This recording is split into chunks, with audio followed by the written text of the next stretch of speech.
بسم الله الرحمن الرحيم نحمده ونصلي ونسلم على رسوله الكريم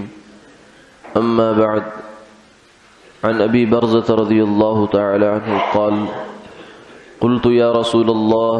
علمني شيئا أنتفع به قال اعدل الأذى عن طريق المسلمين أو كما قال عليه الصلاة والسلام۔ ابو برزہ رضی اللہ تعالی عنہ سے مروی ہے، فرماتے ہیں میں نے جناب نبی پاک صلی اللہ علیہ وسلم کی خدمت میں عرض کیا کہ یا رسول اللہ مجھے کوئی ایسی بات بتا دیجئے کہ جس سے مجھے فائدہ ہو۔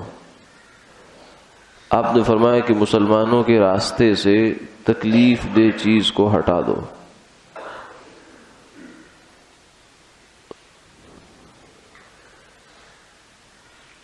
ایک حدیث میں آپ صلی اللہ علیہ وسلم نے یہ فرمایا کہ ایمان کے 70 سے زیادہ شعبے ہیں، جن میں سے ایک شعبہ راستے سے تکلیف دہ چیز کو ہٹانا ہے۔ مسلمان کو تکلیف سے بچانا یہ اللہ کے ہاں بڑا محبوب عمل ہے۔ کتنے لوگ ایسے ہوئے ہیں کہ جن کی بخشش راستے کے ایک کانٹے سے ہو گئی، جاتے جاتے انسان کا خیال بھی نہیں آتا کہ یہ بہت بڑا عمل کر رہا ہوں، اس لیے اس میں ریاکاری کا احتمال بھی نہیں آتا، اخلاص ہی اخلاص ہوتا ہے۔ تو راستے سے تکلیف دہ چیز ہٹا دی، جس کی برکت سے اللہ کی نظر رحمت متوجہ ہو گئی، کیونکہ اللہ کی نظر میں وہ عمل بڑا نہیں جو ہماری نظر میں بڑا ہے، اللہ کی نظر میں تو وہ عمل بڑا ہے جس کے اندر اخلاص ہے۔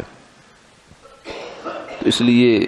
اس چیز کا اہتمام کرنا چاہیے کہ جہاں کہیں بھی انسان گزرے یا اپنے گھر کے سامنے جو اس کے دائرہ اختیار میں ہے کوئی بھی ایسی چیز پڑی ہے جو کسی دوسرے کے لیے تکلیف کا باعث ہو سکتی ہے، کوئی اینٹ کا ٹکڑا پڑا ہے یا کوئی پتھر کا ٹکڑا پڑا ہے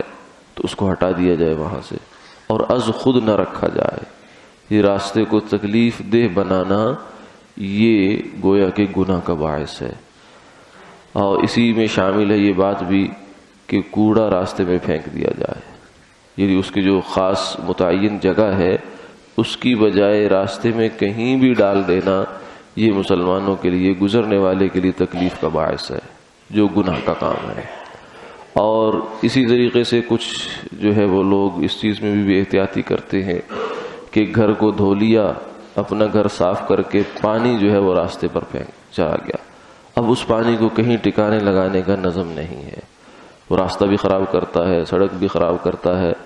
اور اس کے علاوہ گزرنے والے کے لیے تکلیف کا باعث بھی بن جایا کرتا ہے۔ کچھ سے پھسل سکتا ہے، ورنہ کم سے کم کپڑے تو گندے ہو جاتے ہیں، اور اس کے نتیجے میں بد دعا کسی کی زبان سے نکل جائے تو انسان کا کچھ نہیں کہہ سکتے کہ وہ کبھی بھی لگ جائے تو اس کے ساتھ کیا ہو جائے۔ کتنے لوگ ایسے ہوئے کہ جو کہتے ہیں کہ ہمیں یہ راستے کی بد دعا نے مار دیا ہے، یعنی بہت اچھے کھاتے پیتے حالات میں چل رہے تھے، لیکن کسی راہ چلتے آدمی کے منہ سے کوئی ایسا کلمہ نکل گیا کہ جس کی وجہ سے ان کے حالات کہاں سے کہاں پہنچ گئے۔ اسی لیے آپ صلی اللہ علیہ وسلم نے فرمایا اتقوا اللاعنین، دو لعنت کی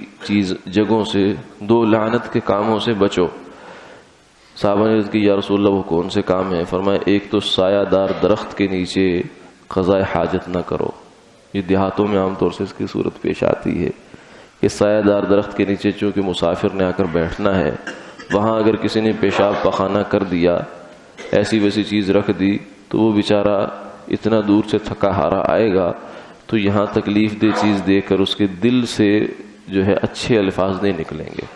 اور دل سے نکلے ہوئے لفظ جو ہیں وہ انسان کو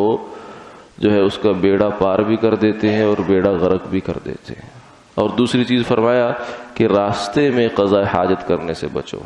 کیونکہ راستہ جو گزرتا مسافر ہوتا ہے اس کے لیے تکلیف کا باعث ہوتا ہے۔ تو راستے میں کوئی بھی ایسی چیز رکھنا جو کسی گزرنے والے کے لیے تکلیف کا باعث ہو سکتی ہے، یہ بڑا گناہ ہے اور اس سے بچنے کا اہتمام کرنا چاہیے۔ اللہ تعالیٰ عمل کی توفیق